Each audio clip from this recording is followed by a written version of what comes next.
नमस्कार, news India देख रहे हैं आप और मैं आपके साथ तरन्नुम। खबरों की शुरुआत करते हैं। उत्तर प्रदेश में मेगा पौधारोपण अभियान की शुरुआत हुई है। सीएम योगी आदित्यनाथ ने गोरखपुर से इसकी शुरुआत की है।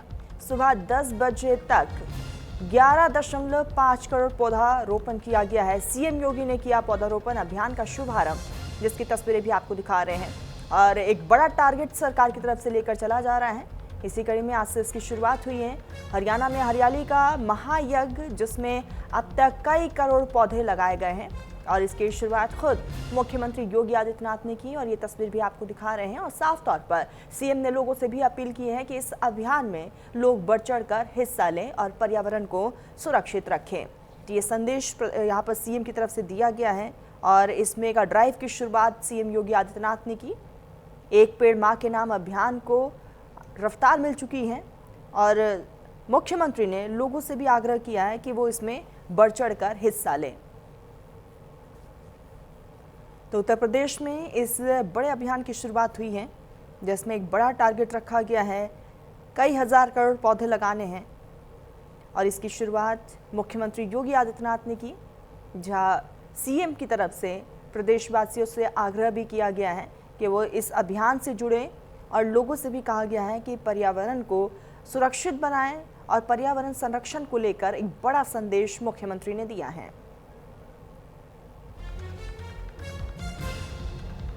तो इस कार्यक्रम में खुद मुख्यमंत्री मौजूद रहे। एक पेड़ मां के नाम इस अभियान से लोगों से भी जुड़ने के लिए कहा है।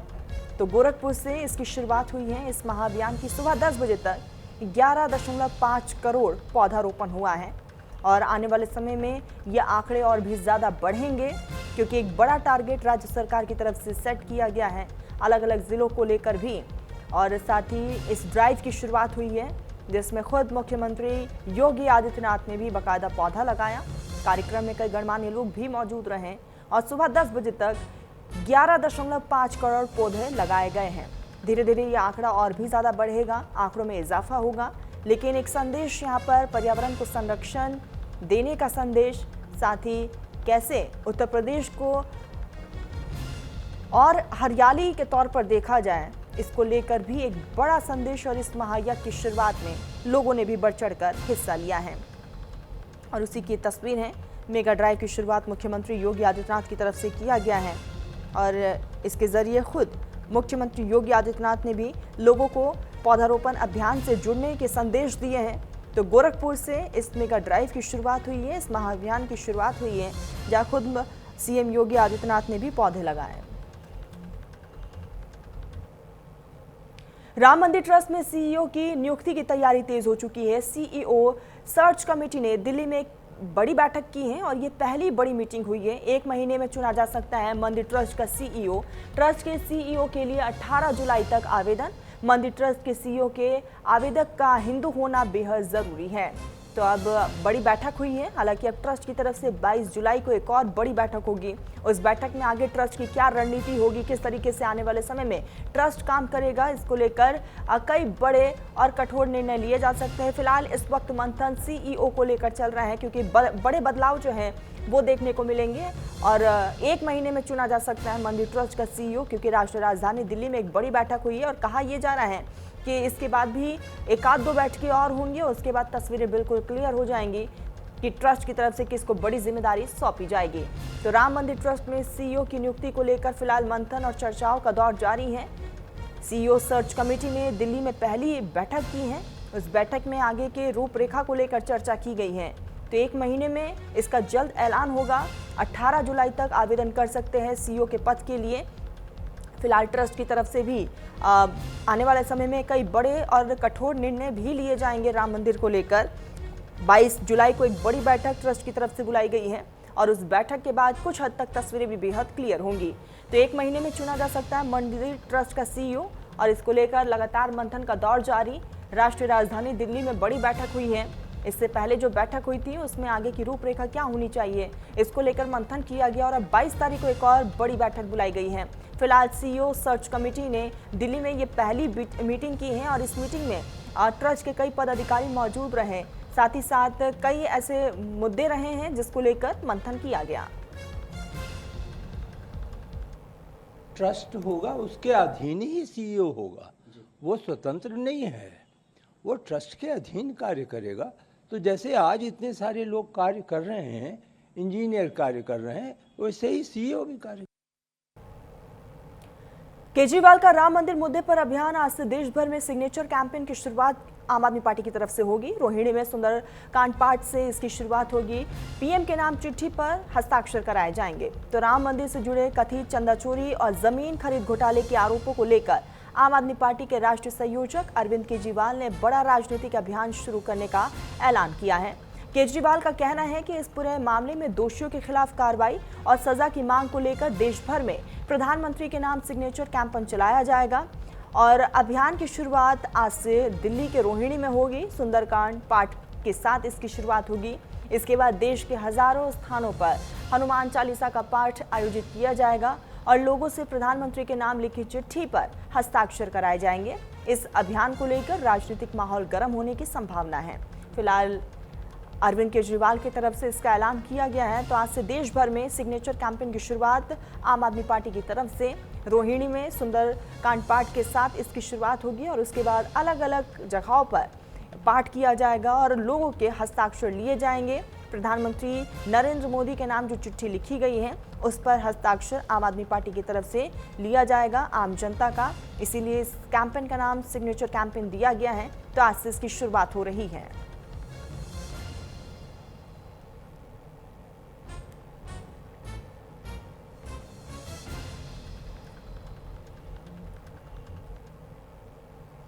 खबर लखनऊ से है। यूपी चुनाव को लेकर समाजवादी पार्टी ने अपनी तैयारियां तेज कर दी हैं। नई चुनावी रणनीति पर पार्टी ने काम शुरू किया है। प्रदेश भर में घर घर जनसंपर्क अभियान शुरू किया गया है। हर विधानसभा के गांव कस्बों तक अब पार्टी पहुंचेगी। अपनी पकड़ को मजबूत करने का काम भी समाजवादी पार्टी कर रही है।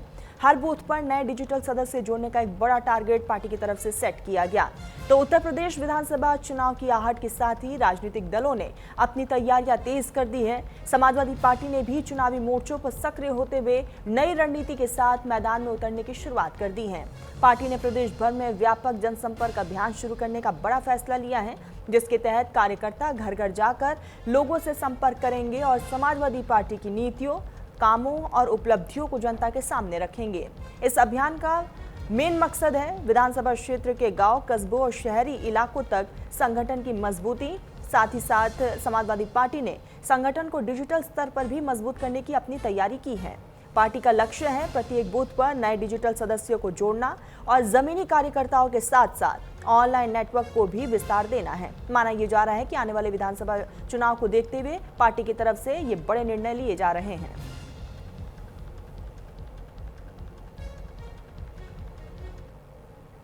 खबर बिहार से है। नालंदा में चुनावी रंजिश में खूनी खेल हुआ है। चुनावी रंजिश में छोटे यादव की गोली मारकर हत्या कर दी गई है। 7 बदमाशों ने बरसाई गोलियां, मौके पर ही मौत हो गई छोटे यादव की। पंचायत चुनाव की रंजिश में हत्या की घटना को अंजाम दिया गया है।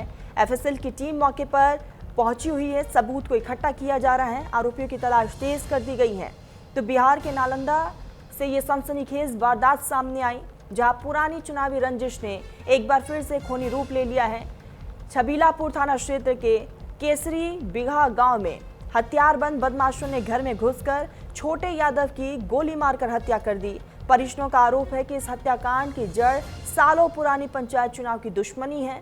बताया ये भी जा रहा है कि इससे पहले भी इसी रंजिश में छोटे यादव के भतीजे की हत्या हो चुकी है।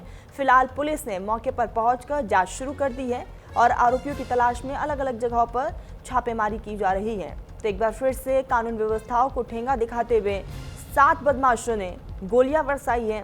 फिलहाल सभी की तलाश की जा रही है। दूसरी तरफ एफएसएल की टीम भी मौके पर पहुंची। स्थानीय पुलिस की टीम भी मौके पर पहुंचते हुए शव को कब्जे में लेकर पोस्टमार्टम के लिए भेज दिया गया है और एफएसएल की टीम लगातार साक्ष्य जुटा रही है। वारदात के बाद से पूरे गांव में दहशत का माहौल है। अतिरिक्त सुरक्षा बलों को भी फिलहाल गांव में तैनात कर दिया गया है। तो इसके पीछे पुरानी रंजिश बताई जा रही है और इसी पुरानी रंजिश में छोटे यादव पर कई गोलियां बरसाकर छोटे यादव को मौत के घाट उतारा गया।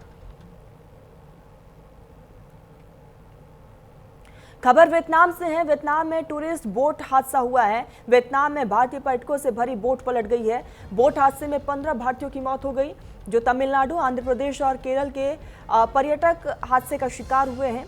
वियतनाम बोट हादसे पर प्रधानमंत्री नरेंद्र मोदी ने दुख जाहिर किया। वियतनाम के फू क्योक द्वीप के पास ये बोट हादसा हुआ। हादसे में 2 महिलाओं समेत 15 भारतीयों की मौत हुई है। मरने वालों में 10 टूरिस्ट तमिलनाडु से ताल्लुक रखते हैं, 3 आंध्र प्रदेश और 2 केरलम से। बोट पर कुल 4 क्रू मेंबर समेत 36 लोग सवार थे, जिसमें 32 भारतीय थे। 21 लोगों को बचा लिया गया है और प्रत्यक्षदर्शियों ने बताया है कि हादसे की वजह समुद्र की ऊंची लहरें हो सकती हैं। जो वीडियो सामने आए हैं उनमें लहरें उठती दिख रही हैं। बताया ये भी जा रहा है कि टूरिस्ट लाइफ जैकेट नहीं पहने हुए थे। नाव जब पलटी तो टूरिस्ट नाव के नीचे फंस गए। प्रधानमंत्री नरेंद्र मोदी और राष्ट्रपति द्रौपदी मुर्मू ने इस दुर्घटना पर गहरा दुख जताया है। पीएम मोदी ने सोशल मीडिया पर पोस्ट कर कहा कि इस हादसे में जान गंवाने वालों के परिवारों के प्रति उनकी गहरी संवेदनाएं हैं। साथ ही घायलों के जल्द स्वस्थ होने की कामना की है। और साथ ही प्रधानमंत्री नरेंद्र मोदी ने यह भी बताया कि भारत का दूतावास और वाणिज्य दूतावास हर संभव मदद पहुंचा रहे हैं। भारतीय अधिकारी वियतनाम के अधिकारियों के साथ लगातार संपर्क में हैं। तो वहीं राष्ट्रपति द्रौपदी मुर्मू ने कहा कि इस हादसे से वो बेहद दुखी हैं। राष्ट्रपति ने परिवारों के प्रति गहरी संवेदनाएं भी व्यक्त की हैं। तो एक बड़ा हादसा हुआ जिसमें 15 भारतीयों की मौत हुई है।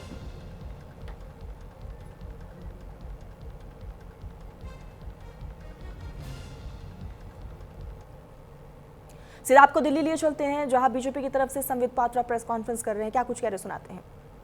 इंडियन ओशन है, यह सेशेल्स जो देश है वो इंडियन ओशन के वेस्टर्न साइड में है, western side of Indian ocean, पूर्वी तट पे।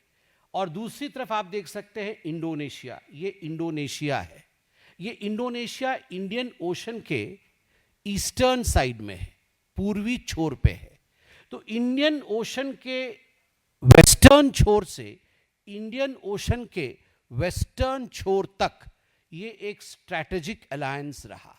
आप सोच करके देखिए, एक कोने में सेशल्स, दूसरे कोने में इंडोनेशिया, दोनों कोनों को लामबंद कराना अपने इंटरेस्ट के लिए यह भारतवर्ष के प्रधानमंत्री ने करके दिखाया।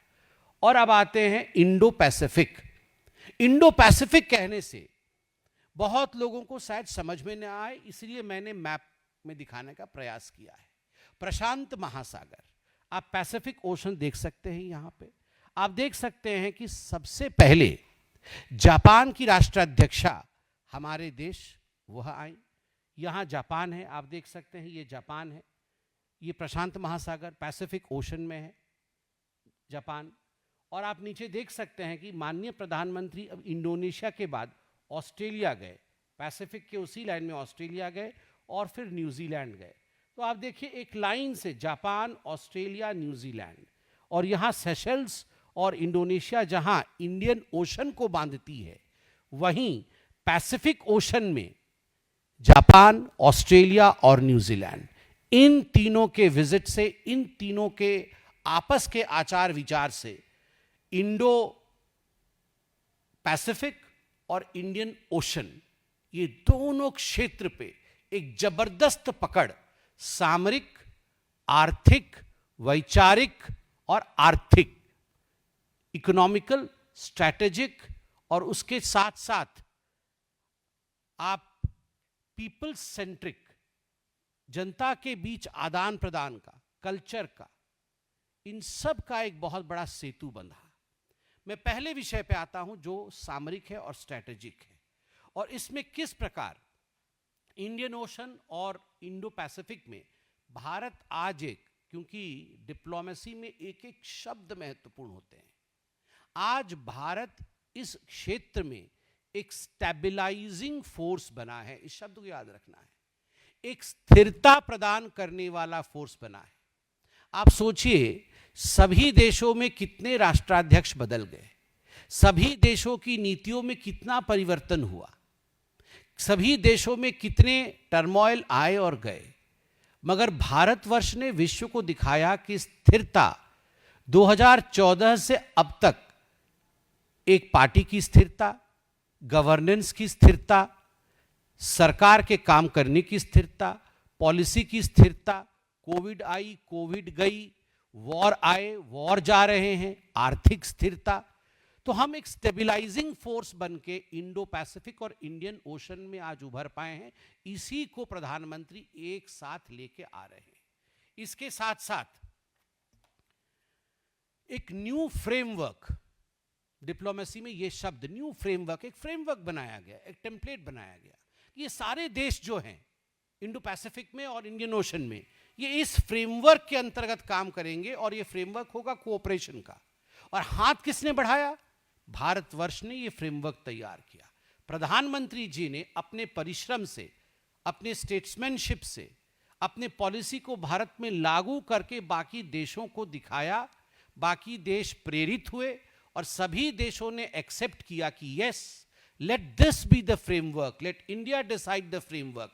हम इस फ्रेमवर्क पे एक लॉन्ग टर्म कोऑपरेशन, एक बहुत समय तक कोऑपरेशन के साथ काम करेंगे। आप सोचिए ये कितनी बड़ी जीत है। इसी मैप में मैं दिखाना चाहूंगा कि इंडोनेशिया में जब प्रधानमंत्री गए तो प्राबोवो, जो उनके प्रेसिडेंट है, प्राबोवो जी ने एक बहुत बड़ा इंटरेस्ट दिखाया और integrated development of Sabang port, मैंने कहा ना स्ट्रैटेजिक और सामरिक महत्व है इस क्षेत्र में। ये जो सबांग पोर्ट, अभी आप देख रहे थे कुछ दिन पहले राहुल गांधी किस प्रकार चाइनीज एजेंट बन के अंडमान निकोबार पहुंचे हुए थे और वहां किस प्रकार भारत के खिलाफ वक्तव्य दे रहे थे। मैं यहां दिखाना चाहूंगा कि ये है अंडमान एंड निकोबार, आप देख सकते हैं। ये भारतवर्ष है, ये अंडमान निकोबार है, ये सुमात्रा, इंडोनेशिया, ये पूरा आप देख सकते हैं। यहां पर सबांग पोर्ट बनेगा और जब यहां सबांग पोर्ट बनेगा, ये स्ट्रेट ऑफ मलक्का, जो एक बहुत पावरफुल स्ट्रेट है, बहुत बिजी मैरिटाइम रूट है। जैसे हाईवेज होते हैं, बिजी हाईवे होते हैं, वैसे मैरिटाइम रूट्स जो समुद्रिक हाईवे होते हैं, वो भी स्ट्रेट ऑफ मलक्का एक बहुत बिजी हाईवे है। इसमें बहुत वाणिज्य अर्थात बिजनेस होता है और केवल बिजनेस नहीं, यह डिफेंस के दृष्टिकोण से भी बहुत महत्वपूर्ण है। तो स्वाभाविक रूप से सबांग पोर्ट की जीत, सबांग पोर्ट पे जो कोऑर्डिनेशन हुआ है, वह भी एक बहुत बड़ा अचीवमेंट हुआ है। अंडमान निकोबार आइलैंड्स, सुमात्रा को लेकर इसमें investment, employment, transfer of technology और रीजनल प्रॉस्पेरिटी जैसे विषयों को ध्यान में रखा गया है। ठीक उसी प्रकार इसी सामरिक विषय में मैंने कहा कि इंडिया और ऑस्ट्रेलिया में भी कॉम्प्रिहेंसिव स्ट्रैटेजिक पार्टनरशिप, इस पे सिग्नेचर हुआ है, कॉम्प्रिहेंसिव स्ट्रैटेजिक पार्टनरशिप। हम सामरिक विषयों में एक साथ काम करेंगे, इंडिया और ऑस्ट्रेलिया ने तय किया है। अब इंडिया और न्यूजीलैंड ने भी, जो फर्स्ट पॉइंट हम स्ट्रैटेजी की उठा रहे हैं, उसमें इंडिया और न्यूजीलैंड ने कहा है कि रोड मैप टू 2030 हम एक साथ तैयार करेंगे। समित पात्रा को आपने सुना, साफ तौर पर कहा है कि पीएम मोदी ने हिंदुस्तान के लिए कई बड़े और कठोर कदम भी उठाए हैं और भी उन्होंने कई चीज़ों का जिक्र किया। खबरों में आगे बढ़ते हुए बात कनाडा की करेंगे। कनाडा में खुलेआम फायरिंग से हड़कंप मच गया है। टोरंटो स्ट्रीट फेस्टिवल में ताबड़तोड़ फायरिंग हुई है। फायरिंग में 2 लोगों की मौत की खबर है। टोरंटो में एक्टिव शूटर अलर्ट जारी किया गया है। फायरिंग में 3 लोग जख्मी भी हुए हैं। पुलिस हाई अलर्ट पर है। तो टोरंटो पुलिस ने इलाके की घेराबंदी कर ली है और पूरा इलाका सील कर दिया है। हमलावर की तलाश लगातार की जा रही है और पुलिस की तरफ से बड़े ऑपरेशन को भी तैयार किया गया है। तो कनाडा के टोरंटो से ये खबर, जहां दुकानों और रेस्टोरेंट से भरे एक काफ़ी भीड़भाड़ वाले इलाके में धुआंधार फायरिंग हुई है और इस गोलाबारी में 2 लोगों की मौत हो गई, जबकि 3 लोग गंभीर रूप से जख्मी हैं। यह घटना उस इलाके में हुई जहां सालसा नृत्य उत्सव आयोजित किया जा रहा था और इसी घटना के बाद टोरंटो पुलिस ने देर न करते हुए घटनास्थल को चारों तरफ से घेर लिया और हमलावर की तलाश के साथ ही जांच अभियान को तेज कर दिया है। पुलिस ने एक पोस्ट में कहा है कि कृपया तुरंत उस इलाके से बाहर निकले और पुलिस के सभी निर्देशों का पालन करें। गौरतलब है कि इस पूरे मामले के बाद से पूरे इलाके में हड़कंप मच गया।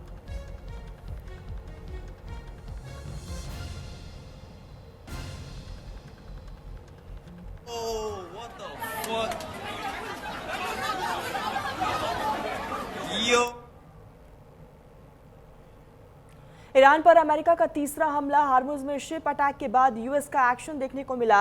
MV-GFS गैलेक्सी हमले का IRGC पर आरोप है। MV-GFS गैलेक्सी हमले में एक क्रू मेंबर लापता है। ईरान को कीमत चुकानी होगी। पीट हेग्सेथ की तरफ से ये बड़ा बयान सामने आया है।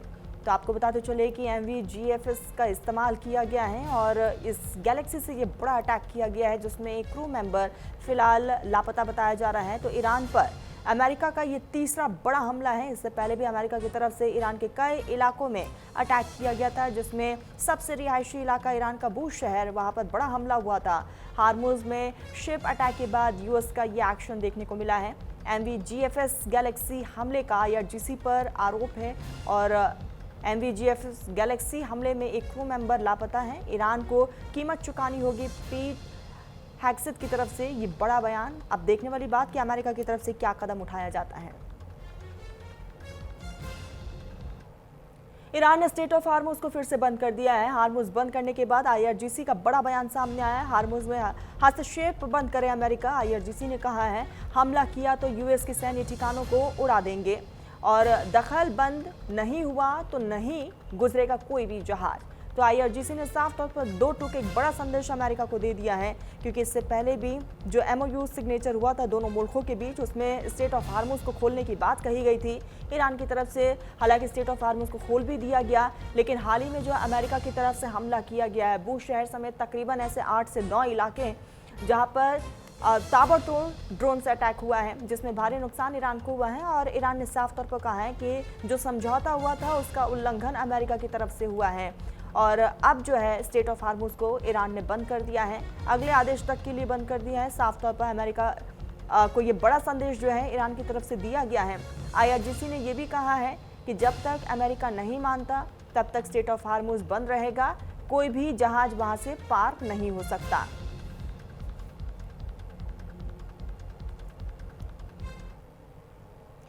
ईरान पर अमेरिका का बड़ा हमला। ईरान के बूश शहर और बंदर अब्बास में धमाकों की आवाज़ सुनाई दी है। ईरान के सिरिक और केशम द्वीप में भी धमाकों की आवाज़ सुनाई है।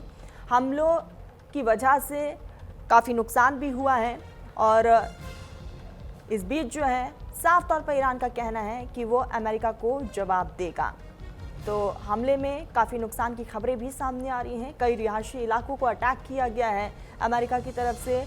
बंदर अब्बास हो, बूश शहर हो, तमाम वो रिहायशी इलाके जहां पर अमेरिका ने ये बड़ा हमला किया। ईरान ने साफ तौर पर कहा है कि इस हमले का जवाब ईरान जो है जल्द से जल्द लेगा। दूसरी तरफ ईरान की तरफ से बड़ा कदम, एहतियातन कदम उठाते हुए स्टेट ऑफ हार्मुज को अगले आदेश तक के लिए बंद कर दिया है।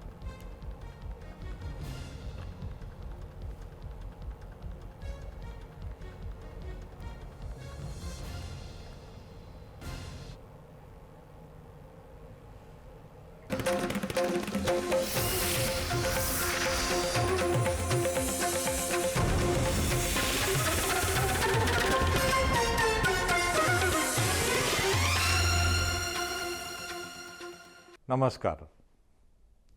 आज हमारे खास मेहमान राम माधव जी हैं। राम माधव जी के किसी परिचय की ज़रूरत नहीं है।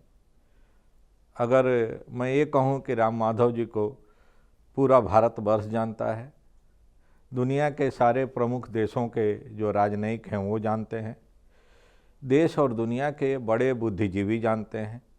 और राम माधव जी ऐसी शख्सियत हैं जो राष्ट्रीय मुद्दों से लेकर अंतर्राष्ट्रीय मुद्दों पर उनकी महारत हासिल है, उनकी बौद्धिक परिपक्वता की, उनकी जानकारी की। और उन्होंने कई ऐसी किताबें लिखी हैं जिन किताबों के ज़रिए उन्होंने इतिहास की उन सच्चाइयों को जनता के सामने रखा है जिस पर अभी तक हम कह सकते हैं कि पर्दा पड़ा हुआ था।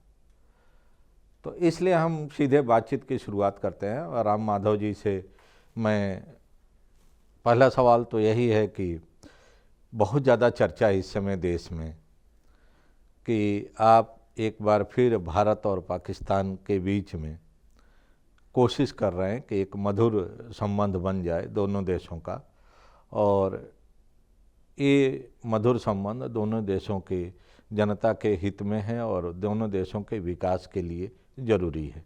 इसमें कितनी सच्चाई है? पहली बात तो एक पड़ोसी देश के नाते भारत का हमेशा विचार यही रहेगा कि हमारा संबंध सभी पड़ोसियों से मधुर ही रहे। पर इस समय उस प्रकार का कोई प्रयास चल नहीं रहा है। जो कुछ भी खबरें कभी कभी उठती है वो केवल अफवाहें है। क्योंकि भारत का रवैया जो भी हो, हमारा जो पश्चिमी पड़ोसी है पाकिस्तान है, उनकी जो रवैया है वह कोई मित्रता या संवाद करने लायक आज भी नहीं है। तो यह लगभग देश के अंदर एक प्रकार का कॉन्सेंसस है कि किसी प्रकार का कोई बातचीत या कोई संवाद उस देश के साथ करने का यह वक्त नहीं है, और उससे कोई बहुत ज़्यादा उपयोगिता होगी ऐसा भी नहीं है। रही बात जो खबरें उड़ी थी, वो सरासर गलत खबरें थी। एक हर साल होने वाला एक साउथ एशिया का सम्मेलन है जो पिछले 20 साल से हो रहा है। उसमें तमाम साउथ एशिया के देशों के 8 देशों के प्रतिनिधि जाते हैं, विद्वान जाते हैं। वहाँ 2 दिन अनेक विषयों पर चर्चा होती है। वहाँ एक कॉन्फ्रेंस का जैसा ही होता है, एक सेशन होता है, सेशन में चर्चा होती है। उस प्रकार की एक सेशन इस साल भी हुई थी, इस साल कोलंबो में हुई थी। पर उसी को कोई ट्रैक 2 है, ये है, वो है करके प्रचार किया गया। उसमें कोई सच्चाई नहीं है। किसी प्रकार ट्रैक 2 का पाकिस्तान के साथ बात करने का प्रयास ना हुआ है, ना यह वक्त उस प्रकार कोई प्रयास करने के लिए अनुकूल है। क्योंकि बात साफ है कि ऑपरेशन सिंदूर जो पिछले साल भारत पाकिस्तान के बीच हुआ था, भारत ने एक बहुत कड़ा रुख अपनाया था पाकिस्तान के साथ। उसके पीछे कारण एक ही था, वो कोई जंग नहीं था। पाकिस्तान की ओर से लगातार भारत के ऊपर जो आतंक का ये प्रहार होता है, उसको लेकर एक कड़ी हमारी तरफ से प्रतिक्रिया देने का वो ऑपरेशन सिंदूर, उसका उद्देश्य वही था। पर उसके बाद भी पिछले 1 साल का अनुभव ये है कि लगातार पाकिस्तान की ओर से प्रक्रिया जारी है। अभी भी आतंकवादियों को भारत में घुसाने का प्रयास होता है। 12 आतंकवादियों को हमारी सेनाओं ने मारा है। 2 लोगों को पकड़ा गया है। जिनको पकड़ा है वो जो जिस प्रकार की जानकारी दे रहे हैं, वो साफ कहता है कि पाकिस्तान की तरफ से उनकी मनोवृत्ति में कोई अंतर नहीं है। तो ऐसे में कोई बातचीत करने का सवाल ही पैदा नहीं होता है। जो खबरें उड़ रही है वो कहते हैं ना, काइट फ्लाइंग ने अफवाहें है। राम जी, लेकिन अगर हम ये जानना चाहें, ठीक है, अगर उस कॉन्फ्रेंस को हम कहें कि वो एक तरह से रूटीन कॉन्फ्रेंस थी और हर साल होती है, और कोइंसिडेंटली इस बार कोलंबो में थी, तो क्या उस कॉन्फ्रेंस में साउथ ईस्ट एशिया को लेके या आतंक के खिलाफ कोई एक आम राय बनाने को लेके कोई चर्चा हुई थी? चर्चा जरूर होती है। खैर, मैं तो केवल एक सत्र में था। उस सत्र में भारत पाकिस्तान रिश्तों पर विषय था, तो हमने साफ यही बात कही थी कि भाई हमारा तो कोई इस समय ना इरादा है, ना कोई जल्दबाजी हमारे में है कि आपके साथ हम वार्ता करें। तो वो बात हमने स्पष्ट रखा था। बट अलग अलग सत्रों में अलग अलग विषयों पर होता है। आतंकवाद पर भी होता है, टेररिज्म पर भी होता है। जो भारत से और प्रतिनिधि जाते हैं, सभी बहुत प्रसिद्ध व्यक्ति जाते हैं, राजदूत या सेनाधिकारी, इस प्रकार के वरिष्ठ लोग जाते हैं। इसमें सेलेक्टिवली ही बुलाया जाता है। सभी भारत का पक्ष काफ़ी सशक्त रखते हैं। इस बार मैं नहीं था, बट मैं पहले भी 2-3 बार इस सत्र में गया था, तो वहाँ भारत का जो पक्ष है वो साफ रखा जाता है। हालांकि वो कोई भारत पाकिस्तान मात्र नहीं होते वहाँ पर, वहाँ चीन होता है, वहाँ अमेरिका के प्रतिनिधि होते हैं, यूके के होते हैं, फिर पड़ोसी होते हैं, श्रीलंका होते हैं, बाकी सब होते हैं। तो उस परिप्रेक्ष्य में जितना स्पष्टता से विषय रखना होता है वो रखा जाता है। विशेषकर आतंक जो पाकिस्तान की तरफ से भारत में प्रेषित होता है, उस पर तो हमारे प्रतिनिधि हमेशा सख्त अपना रुख रखते रहे हैं। क्या हम ये जान सकते हैं या हम लोग ये उम्मीद कर सकते हैं कि निकट भविष्य में भारत और पाकिस्तान के रिश्तों में कोई सुधार की गुंजाइश आप देख रहे हैं? पूरा जिम्मेदारी पाकिस्तान के ऊपर है। भारत में न इस समय कोई उस प्रकार दिलचस्पी है, ना हमारे पास कोई जल्दबाजी है। We neither have any desire nor are we in any haste in a hurry कि हम जल्दी जाके उनको फिर आलिंगन कर ले। क्योंकि जब तक पाकिस्तान अपना रवैया नहीं बदलता हो, इन चीज़ों का कोई मतलब नहीं है। क्योंकि ये चीज़ें बहुत बार हो चुकी है पहले भी, बट हर बार हमको धोखा ही मिलता। देखिए, मोदी जी की सरकार आने के पहले 2008 के बाद हम 6 साल तक पूरी बातचीत बंद रखे थे। क्योंकि 2008 की जो मुंबई की घटना हुई थी, उसके बाद हमने पाकिस्तान से वार्ता बंद रखी थी। जब याद रखना कि वो निर्णय यूपीए सरकार का था। हाँ। यूपीए सरकार, मनमोहन सिंह की सरकार पाकिस्तान से वार्ता नहीं करेंगे तय किया था। फिर मोदी जी की सरकार आने के बाद मोदी जी ने एक प्रयास जरूर किया। आपको याद होगा, अफगानिस्तान गए थे, आते आते अचानक लाहौर में उतरे। हाँ, उनके नवाज घर शरीफ चले प्राइम गए। मिनिस्टर थे तो उनका घर भी गए थे। एक संदेश दिए कि भाई देखो, हम 8-9 साल आपसे बात नहीं किए, हम चाहते हैं कि आप थोड़ा रवैया बदलो, तो हम शायद एक बार फिर कोशिश करेंगे। पर हमको क्या मिला बदला में? उरी मिला, बालाकोट मिला, पहलगाम। फिर चलता रहा। बहुत 1 साल पहले बहुत बड़ा फिर पहलगांव मिला। तो वहाँ जो उनकी तरफ से जो प्रतिक्रिया आनी है अनुकूल, वो बिल्कुल आता नहीं है। हमारे तरफ से हर बार गुडविल होता है। ये तो आज की बात नहीं है। इसके पहले अटल जी ने भी किया था। वाजपेयी जी बस लेकर गए बस तो लेके वो गए। टैंक लेकर आए हमारे हाँ, कारगिल में। कारगिल तो ये लेके आ गए। चलता रहा है। इसलिए देखिए, अब हमको थोड़ा स्ट्रांग रहना चाहिए। आज भारत बहुत बड़ा देश हो गया है, दुनिया में एक प्रकार से नंबर 3 के स्थान पर खड़ा होने वाला देश है। आज हम देख रहे हैं जिस प्रकार का सम्मान भारत और प्रधानमंत्री मोदी जी को मिलता है। ऐसे में हम उस लेवल पे व्यवहार करने वाला देश है। जब तक पाकिस्तान अपना रुख नहीं बदलेगा, अपने यहाँ के आतंकवादी इंफ्रास्ट्रक्चर पर कार्रवाई नहीं करेगा, हमको क्यों जल्दबाजी दिखाना है? वो बदले तो फिर देखा जाएगा। चाइना के बारे में आपका क्या ख्याल है? आपकी जो बहुत चर्चित किताब है इंडिया चाइना रिश्तों पर आपने लिखी है, और ये सच है कि नेबर्स बदले नहीं जा सकते। बिल्कुल, चाइना के साथ भी हमारा संबंध, विशेषकर जहाँ तक सीमा का प्रश्न है, हमारा संबंध तनावपूर्ण रहे हैं। पर चाइना के साथ एक दूसरी वास्तविकता है, उसको हम नज़रअंदाज नहीं कर सकते हैं। वो वास्तविकता है कि हम दोनों देशों के बीच जैसा सीमा को लेकर बहुत तनाव है, वहीं आर्थिक संबंधों में बहुत तगड़ा संबंध है। बहुत तगड़ा संबंध है। हम दोनों देशों के बीच तो $150 बिलियन का ट्रेड होता है। और अगर आप सर्विसेज का क्षेत्र हटा देते हैं तो चाइना भारत का सबसे बड़ा ट्रेड पार्टनर है। तो चाइना के साथ ये दूसरी सच्चाई भी है कि हमारा देश और चाइना आर्थिक संबंधों में एक दूसरे से बहुत जुड़े हुए हैं। तो ऐसे में सीमा के विषय पर दृढ़ रहना, भारत की सीमा का हर एक इंच की रक्षा करने के लिए कटिबद्ध रहना, साथ ही साथ ये जो आर्थिक संबंध है उसको बैलेंस रख के चलना, ये भारत के लिए एक आवश्यकता है। चाइना के संबंध का जहाँ तक प्रश्न है, तो उसमें यह सरकार काफ़ी अच्छा प्रयास कर रही है। जहाँ तक सीमा का प्रश्न है, इस सरकार ने नीति बदली है। कई लोगों को पता नहीं है, इस सरकार के, मोदी जी की सरकार के आने के बाद, विशेषकर 2017 के बाद हमारी नीति में एक बहुत बड़ा अंतर आया है। अब चाइना अगर हमारी सीमा का उल्लंघन करता है तो केवल हम दौत्य स्तर पर बात नहीं करते हैं, जमीन पर भी हम सेना लेकर खड़े हो जाते हैं। ये एक बड़ा अंतर है। अभी अरुणाचल के बारे में कहा जा रहा है कि 60 किलोमीटर फिर चाइना अंदर आ गया है। नहीं, सच नहीं है। अरुणाचल हो या लद्दाख हो, ये इनको जो 3 हमारे फ्रंटियर्स है, वेस्ट, मिडिल और ईस्टर्न फ्रंटियर्स है, ईस्टर्न बॉर्डर्स है, उसमें सीमा का उल्लंघन करना ये होता है, पर उसका अर्थ नहीं कि वो आके ऑक्युपाई कर लेता है। उनकी सेना आती है, चले जाते हैं, क्योंकि वहाँ कोई फेंसिंग इस प्रकार की व्यवस्था नहीं है। बहुत दुष्कर सीमा है।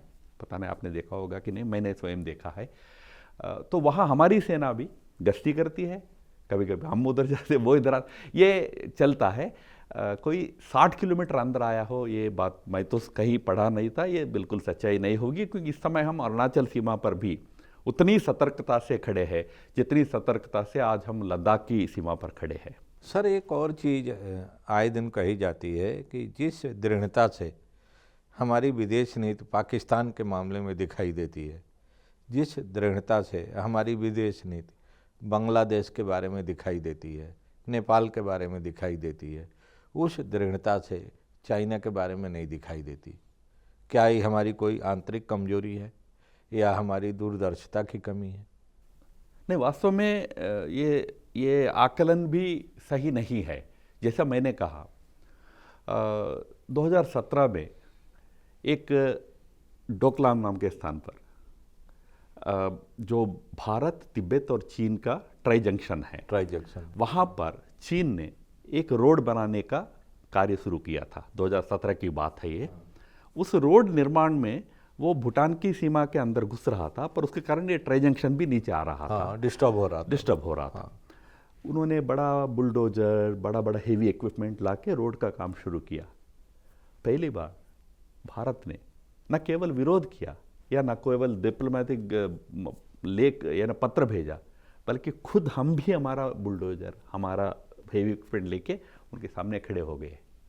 72 डेज हम खड़े रहे। हाँ, जो दृढ़ता की बात आप कह रहे हैं, इतनी दृढ़ता से हमने कहा कि नहीं, हम ये अलो नहीं करेंगे। 72 डेज के बाद चीन को अपना इक्विपमेंट वापस लेना पड़ा। वो रोड आज तक नहीं बनी है। और वही फिर गलवान में हुआ है। गलवान में जब चीन 8 जगह पर हमारी सीमा के अंदर घुसने का कोशिश किया और हमने हमारे सेना को मूव किया, और 2 साल, आपको तो याद है, 2-3 साल हमारी सेना उनकी सेना के सामने आईबॉल टू आईबॉल खड़ा रहा। उन्होंने टैंक्स लाया तो हम भी टैंक्स लेके गए। उन्होंने युद्ध जहाज लाया, एयरक्राफ्ट लाया, हम भी एयरक्राफ्ट लेके गए।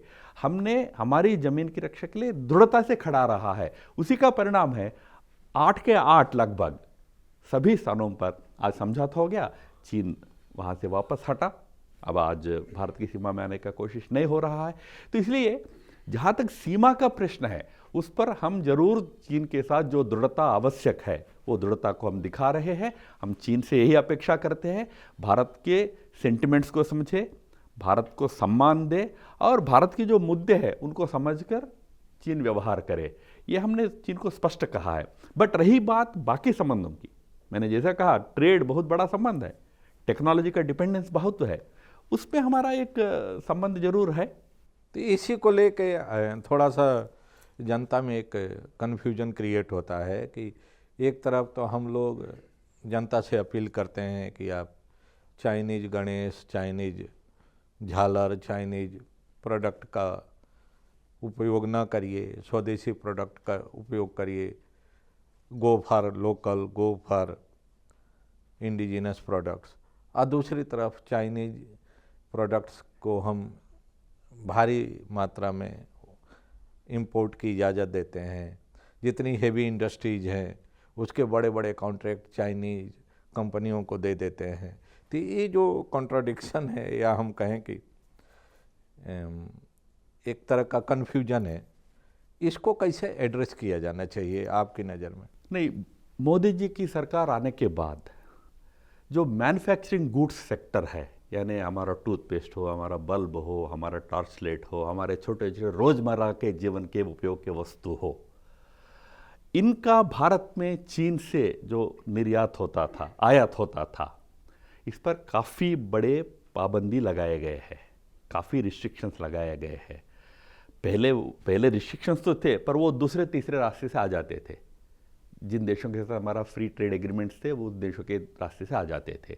अब उस पर भी बहुत नियंत्रण रखा गया है। इसलिए मैन्युफैक्चरिंग गुड्स सेक्टर में जो रोज लोग यूज़ करते हैं, उस सेक्टर पर काफ़ी समय नियंत्रण है। फिर भी थोड़ा बहुत आता है, बट ज़्यादातर नियंत्रण है। कहाँ ये हम डिपेंड हो रहे चाइना पर?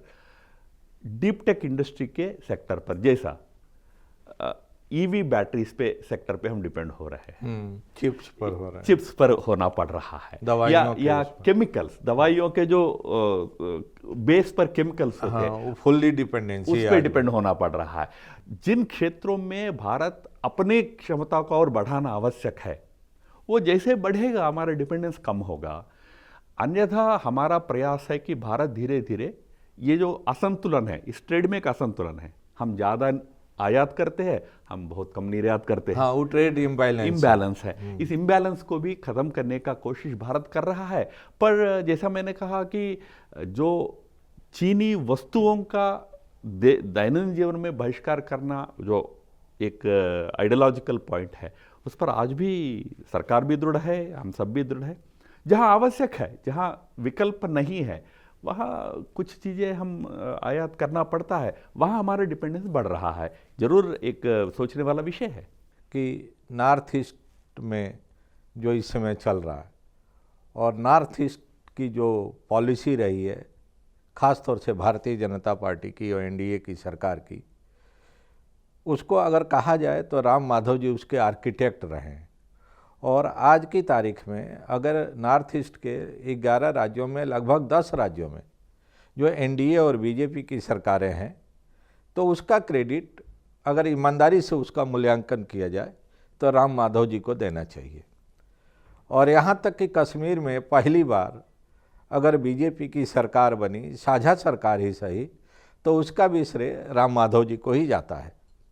तो राम माधव जी, इस चर्चा को थोड़ा सा आगे बढ़ाया जाए राष्ट्रीय मुद्दों को, और शुरुआत नॉर्थ ईस्ट से ही करते हैं।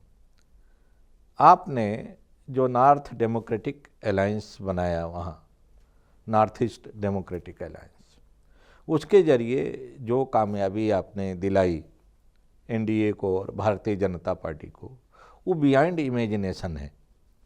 वह भारतीय जनता पार्टी जिसके बारे में नॉर्थ ईस्ट में एक अलग ही परसेप्शन था, वो हिंदूवादी पार्टी है, वो हिंदी पार्टी है, वो माइनॉरिटीज़ के खिलाफ है, उस परसेप्शन को आपने किस तरह से बदला, किस तरह से वहाँ आपने बीजेपी के प्रति एक एक्सेप्टेबिलिटी का वातावरण तैयार किया? मैं एक पहला छोटा सा अमेंडमेंट करना चाहूँगा। नॉर्थ ईस्ट में मैं ज़रूर काम किया था, 6-7 साल मेरा वहाँ काम रहा। उस समय बीजेपी की सरकारें लगभग सभी राज्यों में बने। आपने सही कहा है, केवल मिजोरम छोड़ के बाकी सब नॉर्थ ईस्ट के राज्यों में बीजेपी का अपना या साझा सरकार वहाँ बनी थी। पर श्रेय मुझे नहीं, मोदी जी के लीडरशिप को मिलना चाहिए, क्योंकि उस समय हम सब ने अनुभव किया कि नॉर्थ ईस्ट की जो जनता भी और वहाँ के जितने छोटे मोटे राजनीतिक दल, बड़े दल तो केवल कांग्रेस और भाजपा भी छोटा ही था, वहाँ कांग्रेस का प्रेजेंस था, अन्यथा ज़्यादातर रीजनल पार्टीज वहाँ थे। उनका एक बहुत बड़ी आशा भरी दृष्टि मोदी जी पर थी। एक नया नेतृत्व है और शायद मोदी जी के साथ मिलके चलेंगे तो हमारे नॉर्थ ईस्ट का भला होगा। उसका बहुत बड़ा फ़ायदा जरूर हमको मिला है। ये बात सही है कि नॉर्थ ईस्ट में कई राज्य ऐसे हैं जहाँ बीजेपी लगभग ना के बराबर की स्थिति में दो थी। मेंबर हैं, 3 मेंबर हैं, फिर भी एनडीए में था नहीं। इवन असम जैसे राज्य में भी जब हम पहले 2015 में इलेक्शन थी तो जब हम पहुंचे तो उस समय हमारे पास केवल 5 विधायक थे। ऐसी स्थिति में से उसी इलेक्शन में बीजेपी सरकार में भी आई थी। एक बड़ा विषय ये था कि नॉर्थ ईस्ट के कुछ कद्दावर नेता जो कई कांग्रेस में भी रहे होंगे और अन्य दलों में भी रहे होंगे, बट जनता के बहुत आदर सम्मान प्राप्त नेता वो मोदी जी का नेतृत्व पर विश्वास रख के बीजेपी में आए थे। एक बहुत बड़ा फायदा बीजेपी को इस विषय पर मिला था। दूसरा, प्रारंभ से मोदी जी ने नॉर्थ ईस्ट को लेकर एक विशेष एक सकारात्मक रुख अपनाया था। यहाँ तक कि 1 महीना नहीं बीतता था जब कम से कम 2 केंद्रीय मंत्री नॉर्थ ईस्ट नहीं पहुंचते थे। यानी पहले नॉर्थ ईस्ट को लगता था दिल्ली बहुत दूर है। उस दूरी की भावना को मोदी जी ने समाप्त किया। दिल्ली नॉर्थ ईस्ट में लगभग हर महीने में 2-3 बार दिखता था सामने। उसके कारण भी बहुत अनुकूल माहौल वहाँ निर्माण हुई। और बाकी आपने जो नेडा की बात कही थी, नॉर्थ ईस्ट डेमोक्रेटिक अलायंस एक सफल प्रयोग रहा है। जो जितने रीजनल पार्टीज थे उनमें बड़े पैमाने में उन पार्टीज के साथ बीजेपी इलेक्टोरल अंडरस्टैंडिंग्स किया, इलेक्टोरल अलायंस किया, उसका भी फायदा भाजपा को मिला।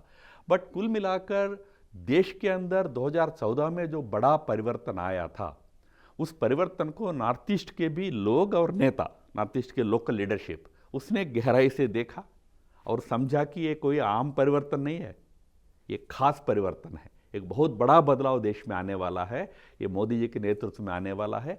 वो समझकर वो भी हमारे साथ जुड़ने के लिए आगे आए थे। तो जैसे मैंने कहा, अच्छे लीडर्स मिले और अच्छा एलायंस हमारा बना, नेडा नाम का एलायंस बना। और इन सब के ऊपर मोदी जी के नेतृत्व का एक विशेष आकर्षण रहा। उसका परिणाम यह था कि स्टेट आफ्टर स्टेट हम जीतते गए। कहा ही जाता है कि त्रिपुरा में तो पूरी की पूरी जो विक्ट्री रही वो आपकी ही स्ट्रेटजी का हिस्सा था। 25 साल का वहाँ लेफ्ट की सरकार थी उसको आपने सत्ता से बेदखल किया था? चलिए, चुनाव में थोड़ा बहुत स्ट्रेटजी का तो काम होता ही है, कुछ योजना उसका परिणाम होता है, पर यह बात सच है कि 25 साल का माणिक सरकार जी की सरकार जो थी, एकदम बेदाग चीफ मिनिस्टर। और ये एक बात मैं कहूँ सार्वजनिक से, मुझे इस समय कोई आपत्ति नहीं होगी, उस समय बहुत ज्यादा एंटी इनकम्बेंसी भी नहीं थी। अरे उतना सरकार को हटाना है, ऐसा भी इतना नहीं बेदाग था। चीफ तो मिनिस्टर इतना आसान वो चुनाव नहीं था। पर सौभाग्य से हमारा जो प्रयास रहा है, हमारे चुनावी रणनीति रही है, हमने एक अच्छा डिजिटल कैंपेन भी उस राज्य में चलाया था। उदाहरण के लिए एक नारा हमने लिया था, चलो पलटाए। चलो पलटाए का अर्थ ये है कि सिंपल कम लेट अस चेंज। वो ऐसा वायरल हुआ वो नारा, तो सब लोग अपने आप बोलने लगे चलो पलटाए, एक बार चेंज करके देखेंगे। 25 साल तो हमने देखा, एक बार चेंज करके देखेंगे।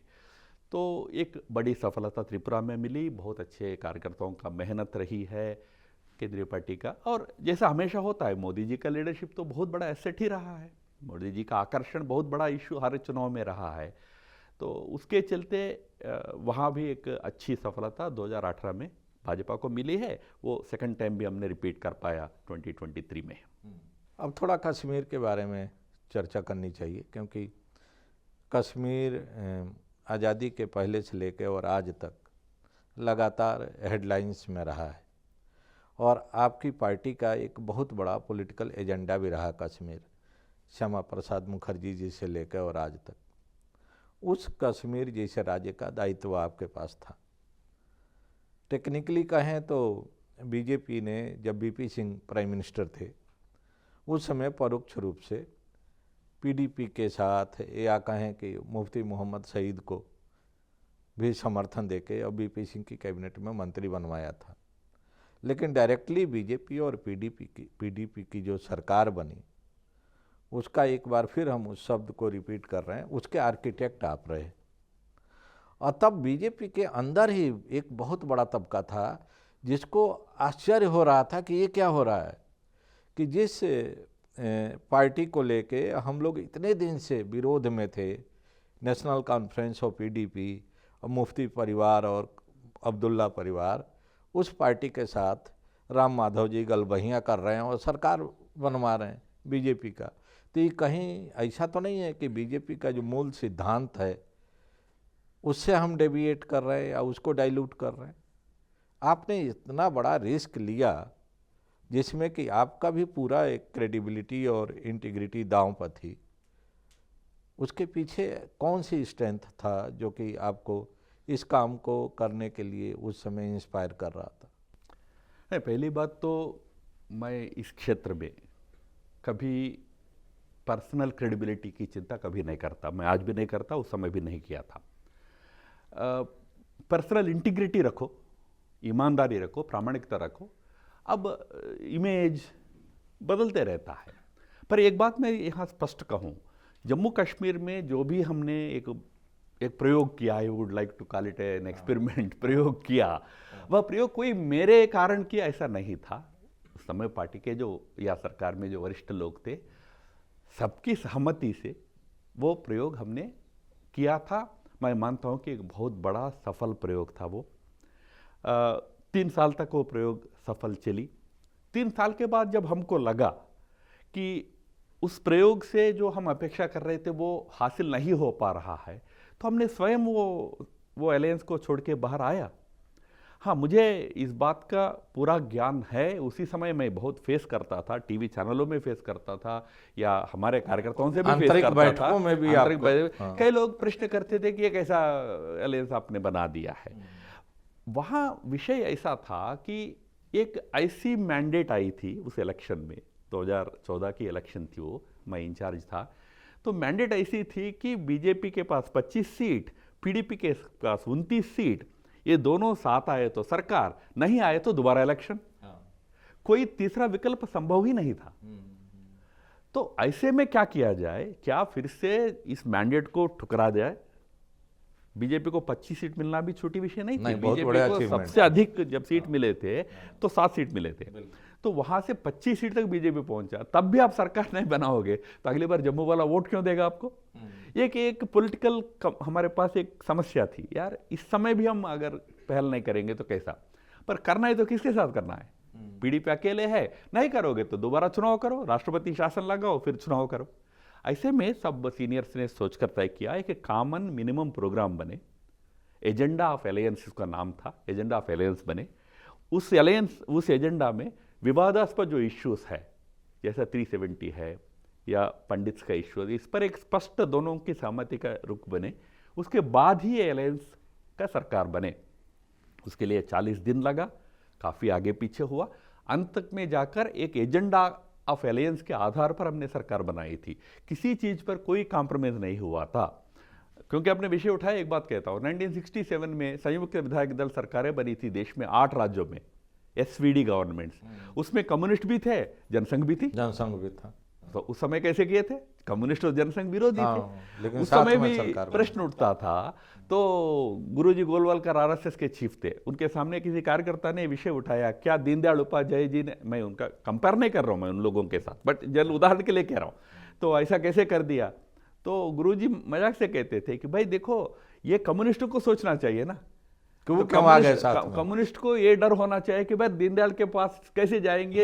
ये डर हमको इतना सोचना चाहिए, दीनदयाल एक कम्युनिस्ट को भी लाके चड्डी पहनाएगा, ये भी आरएसएस में ले आएगा इनको भी, ये हमारा सोच होना चाहिए। तो हम जब बड़ा पार्टी के नाते एक रीजनल पार्टी से अलायंस करते हैं तो उस कॉन्फिडेंस के साथ करें कि हम कोई फिसल जाएंगे, हम कोई गलत रास्ते पर नहीं, उनको हमारे रास्ते पर लाएंगे।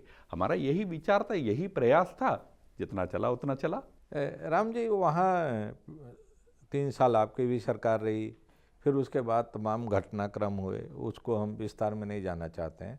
आज फिर एक इलेक्टेड गवर्नमेंट है, और इलेक्टेड गवर्नमेंट के पहले जब वहाँ राष्ट्रपति शासन था, तो राष्ट्रपति शासन लगाते समय वायदा किया गया था कि जब उपयुक्त और वातावरण बनेगा तो जेएनके को पूर्ण राज्य का दर्जा वापस दे दिया जाएगा। अब इतने दिन हो गए, अभी भी वहाँ स्टेटहुड नहीं मिला है। आपकी नज़र में क्या अभी वह उपयुक्त वातावरण नहीं है जिसके वजह से वहाँ स्टेटहुड वापस किया जाए जेएनके को? पूर्ण राज्य का दर्जा देने के लिए जो माहौल बनना चाहिए वो बना ही कि नहीं बना है, इसका आकलन केंद्र सरकार और हमारे सिक्योरिटी एजेंसीज, जिसमें हमारी सेना शामिल है और हमारे तमाम सिक्योरिटी एजेंसीज है, ये सब मिलकर उस पर एक निर्णय ले पाएंगे। क्योंकि जम्मू कश्मीर की समस्या कोई डोमेस्टिक नहीं है, उसमें पड़ोस से आने वाला आतंक का प्रश्न है, बाकी तमाम वहाँ रेडिकलाइजेशन वाले इश्यूज है। आज भी बहुत बड़े पैमाने पर डिजिटल माध्यमों से रेडिकलाइज करने का प्रयास चलता है पाकिस्तान की तरफ से। तो इन सारे चीज़ों को ध्यान में रखकर उस स्टेटहुड को कब देना, जो नया एक यूटी बना है उसको स्टेटहुड का दर्जा कब देना, इस पर सही निर्णय केंद्र सरकार ही ले सकता है। केंद्र सरकार ने कमिट तो किया कि हम राज्य का दर्जा देंगे, कब देंगे इसका निर्णय तो वही ले पाएंगे। बट आज जो सरकार है लोकतांत्रिक पद्धति से चुना गया सरकार है, और मैं भी 2024 के चुनाव में मैं फिर इंचार्ज था इलेक्शंस का, तो इस बार बीजेपी की स्ट्रेंथ और बड़ी है। अब इस समय बीजेपी का 29 एमएलएस वहाँ का असेंबली में है, तो एक अच्छे सशक्त राजनीतिक दल के रूप में बीजेपी भी उभरा है। बीजेपी उभरा मतलब राष्ट्रीयवाद का विचार और प्रखर हो रहा है। मेरे ख्याल से ये परिस्थिति और जैसे सुधरेगा, सरकार ने जो कमिटमेंट किया है उसको पूरा करेगा। क्या हम लोग माने कि आप बहुत जल्दी फिर सक्रिय राजनीति में वापस आएंगे? भारतीय जनता पार्टी संगठन और सरकार में कोई आपकी कोई महत्वपूर्ण भूमिका होने वाली है? मैं तो सक्रिय राजनीति में हूँ। इस समय मेरे पास बेंगलुरु महानगर पालिका के चुनाव का प्रभार है। राजनीति में सक्रिय भूमिका में मैं जरूर हूँ। मेरा पद या दायित्व क्या होगा उसका निर्णय पार्टी का नेतृत्व उचित समय पर करेगा। बहुत बहुत धन्यवाद। धन्यवाद जी, थैंक यू।